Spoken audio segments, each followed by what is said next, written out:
Hello everyone, and welcome to Inscryption, a game about cards and nothing else. You see that one? The one that's talking to you? That's a hallucination, and you need to take your meds. Your goal is to get to the end of the map, and to reach that goal, you're going to have to use your thinking meat to sacrifice innocent animals and create a powerful win condition. If you can't, then, well, game over. Will you snatch victory from the jaws of defeat, or will you join the hand of the next challenger? The answer rests on the luck of the draw and your own critical thinking skills. Good luck, challenger. Your dealer weaves the storytelling tapestry of rabbit pelts and dead fish. After sliding you a small hand of cards, he unrolls a map onto the table. This is you. Each time the map is spread, you are allowed to hop forward a single space.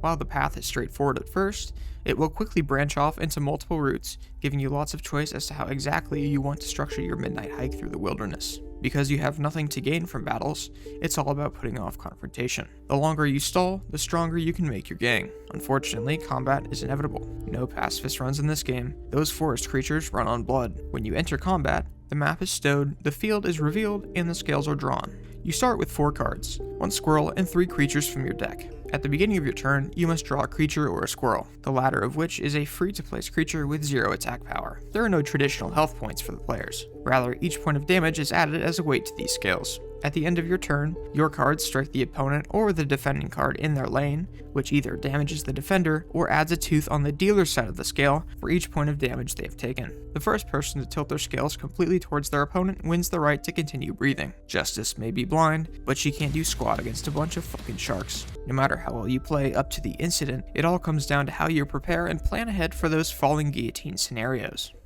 When you boil everything down, your deck is the only thing standing between yourself and certain death. Your hand will start very small and grow the further you get. Each card has a cost, attack value, and health value. Cost can be for blood or bones, the latter of which are received each time one of your cards is killed for any reason. You're allowed to play as many cards from your hand as you want, under the assumption that you have enough blood to pay for it all. This is where the squirrels come in. They're supposed to be used as a sacrifice to deploy more powerful cards, but real top shelf gamers use them as meat shields. If you want to spare the squirrels for some reason, you're out of luck. Squirrels are the yellow horn for your attack cards to enter the field. Without them, you might find yourself robbing donor trucks, and nobody wants that. Blood cost ranges from 0 to 4, with card power relative to the price. Essentially, each and every card yields 1 blood when sacrificed unless explicitly shown otherwise, meaning you want to extend your game-winning cards' lives for as long as possible, since that invested blood disappears when that creature dies. While attack points are important for your cards, health is not to be disregarded. If a card's HP reaches 0 on the field, it goes into your pocket. It's not lost forever, but it will be gone for the rest of the match. Build your team and battle your way through the toughest trainers on your quest to defeat the champion of... This does not seem right. Wrong page. Your animals feel agonizing pain every time you sacrifice them. Just letting you know.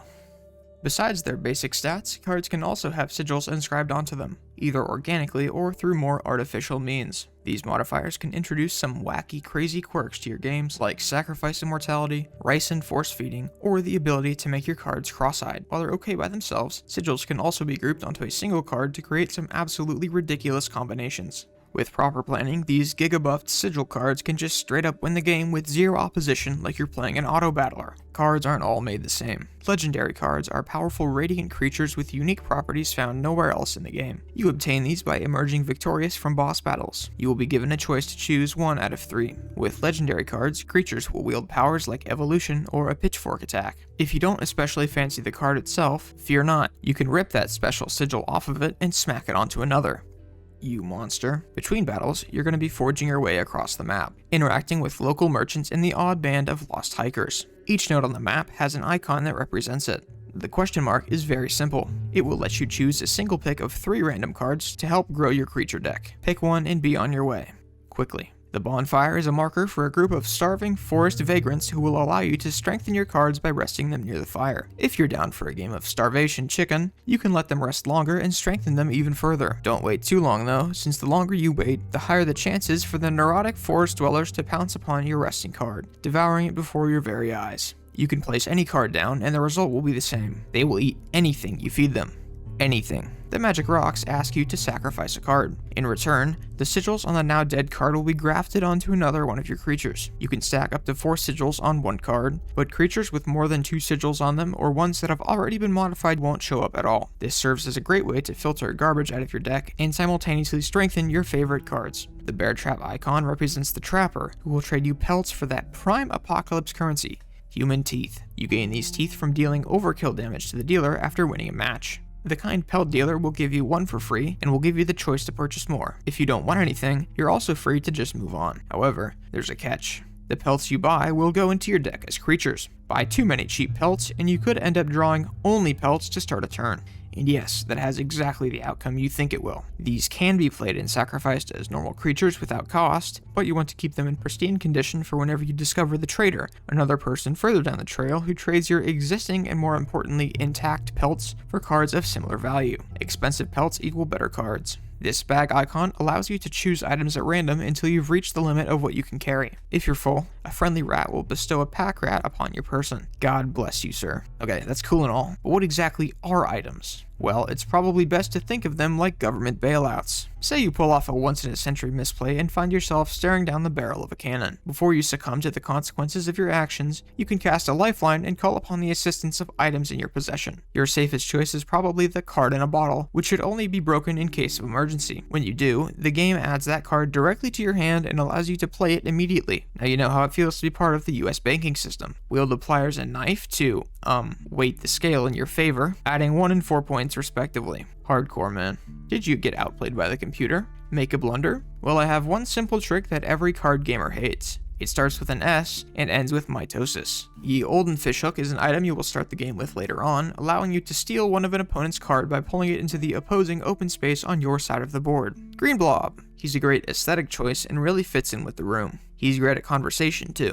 Best item, no contest. I mean, the others don't even talk to you, assuming you took your meds, of course. Items are incredibly helpful, but your shitty waterlogged backpack can only hold 3 maximum. This means you have to choose very carefully. That paper fan ain't gonna do anything to keep those 4 starving grizzly bears off of your delicious looking self. Very early on in the game, you will be told to stand up in order to fetch a candelabra. The dealer will tell you not to touch his stuff, but you should actually be doing the opposite. In fact, I recommend you fiddle with everything that isn't the wall itself.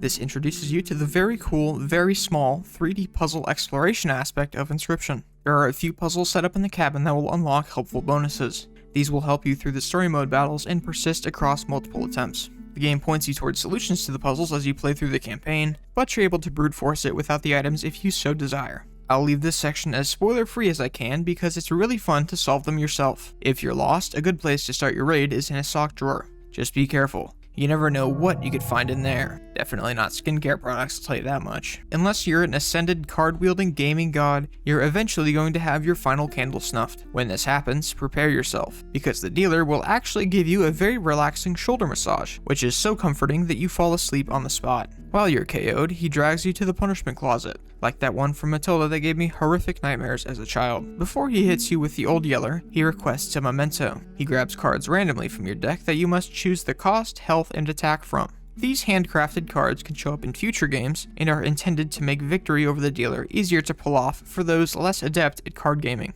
After you're finished inscribing your very own card, he snaps a picture of you and, much to my displeasure, everything goes pure white. As the light fades away, you find yourself once again staring down the dealer. This time though, you're a different person. Your map progress, teeth, items, cards, and totem are all removed or reset to their original values. The puzzles, however, stay solved and their perks will persist throughout your future playthroughs. Personally, I died once at every boss, learned from my dumbass mistakes, and cleared the final confrontation first try with this broken ass card. If I drew it initially and 2 spaces were open, I would immediately win the game with no resistance. Imagine I turned the move Fisher into a card and gave it 100% accuracy. Yeah, that's definitely balanced. Thank God this isn't a PvP game. This game has a lot of things going for it, but 3 in particular stood out to me. First, the sound design. That shit is crisp, man. Drawing cards from the beginning of a duel is straight up ASMR. The sounds are satisfying and visceral, from the map unrolling to pulling teeth and everything in between. Second, running in parallel to the effects, the OST. The atmospheric tracks are perfect and work great in combination with the visuals to create a very uncomfortable and very tense mood during your duels. Boss music is also very well implemented, portraying them as the intimidating monsters they are, one wrong move away from ripping you in half like a wrestler with a phone book. Each boss track is themed around their respective fight, with the tempo rising and melody swelling with your approach to the finish line, increasing tension in a very subtle, non-verbal fashion. It's some fantastic stuff. Finally, my favorite part of the game, combinations. The nature of Inscryption allows an insane amount of customization, and this aspect really makes it stand out amongst the competition. Strats can vary from things like Squirrel zerging all the way over to a singular mega juiced hyper carry. Each and every time I think myself clever for finding a way to screw with the game, I discover, both on purpose and accidentally, that it's already been accounted for. Then the unfortunate reality that I ain't slick sets in. After a bit, I will forget and the cycle will start over when I inevitably begin limit testing again. It's a lot of fun, and the only limit truly is your own imagination.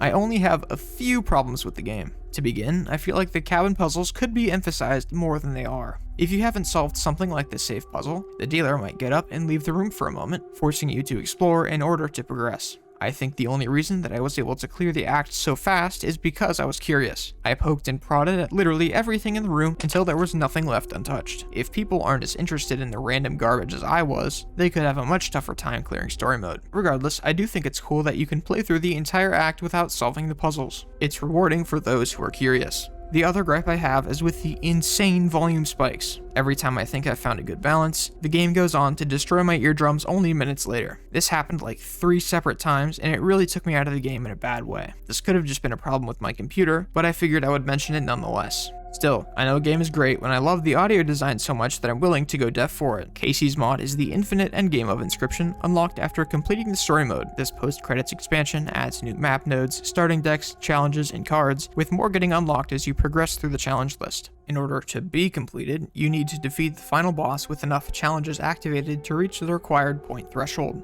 A few cards in this mode have been nerfed, and the game overall is much less forgiving than it is in story mode. When you complete the run, you'll be taken to a summary screen and shown your shiny new unlocks. This usually consists of a few new cards, a starting deck, or a new challenge. Sometimes more, oftentimes much less. You will also unlock a bit more text-based story after you clear each challenge level. Hooray for incentives, I guess. Casey's mod fleshes out the most developed and, dare I say, fun part of the game and turns it into something with infinite replay value. It's a lot of fun to try out different tactics without the fear of losing anything besides your time. Even if you do lose, you can immediately jump back into another game with different selected challenges or a different starting deck. Inscryption is a huge game. It gives some insane value for 20 bones. Believe it or not, I purposely left out the back half of it from this review. Acts 2 and 3 switch the game aesthetics up in a major way while keeping the same satisfying feeling that made the first act so fun. My friend said he didn't like Act 3 as much as the others, but I thought it was a neat change of pace. I personally loved the reveals that occurred, and want you to have the same awesome experience that it gave me. Inscryption did something for me that no other card game has been able to. It was actually fun. I genuinely had a great time. Therefore, I highly recommend the purchase. As always, I got it through Steam, but you can also find it on PlayStation or Nintendo Switch. More reviews coming soon, once I get back from the grocery store. A genuine thanks to you for watching until the end, and I hope to see you again. Have a wonderful day.